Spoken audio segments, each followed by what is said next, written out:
બાપુ પધાર્યા છે ઉભાનગર થી અમારે બાજુમાં જ બાબુરામ મહારાજ વાણીના સરસ ગવૈયા ગુરુમુખ કહેવા ગુરુ નિષ્ઠાવાળા બળદેવી મહારાજ સરસ હમણાં વાણી તબલું પણ સારું બધા હમણાં એ વગાડવા આવ્યો તો થોડી વધારે મને મજા આવે વાહ ધન્યવાદ બીજા નામી અનામી મહાપુરુષોને કોટી કોટી વંદન છે હમણાં વાણી બોલાણી બાપુ જવરમની બાપુ વાણી હતી એ પ્રભુ પકડ્યો છે હાથ તારો મેં આજે છોડું ના હાથ તારો તું મારો એ ગુરુ મહારાજ નો હાથ પકડ્યો છે મામા રમેશભાઈ પકડ્યો છે રમેશભાઈ બે હાથ જોડ્યા કે ગુરુ મહારાજ નો હાથ પકડ્યો એટલે સદોતી શરીર રહે શરીર ના હોય તો જવનરામ સિંહ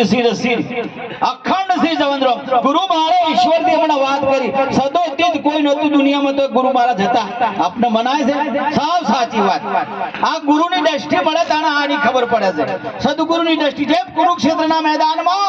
અર્જુનજીની દ્રષ્ટિ ભગવાને આપી હતી કૃષ્ણ પરમાત્માએ દ્રષ્ટિ આપી એટલે જો જોઈએ સદગુરુ સદગુરુ સદગુરુ બીજું કોઈ છે નહીં આવું ગુરુ મહારાજ નું જ્ઞાન છે એ પ્રભુ પકડ્યો મેં હાથ તારો આજે તું થા મારો હું કદી ના છોડું હાથ છેલ્લા ચરણમાં વાત કરી ગુરુ મહારાજે જવનરામ બાપુએ છે સદારામ પ્રભુ તું તો બધે બિરાજે સદારામ બાપુ બધે બિરાજે છે એમ સદગુરુ કણ કણના અંદર પ્રગટ છે એવી વાણીના આ જવનરામ બાપુની વાણી હતી પ્રાર્થના જે ગુરુ નિષ્ઠાની વાણી હતી છે જવાનનો નાથ કનો નાથ છે જવનનો નાથ છે એ બધે બિરાજે બધે પ્રગટ છે બાપુના જે હાથે ને એમના મુખે ગવેની આ વાણી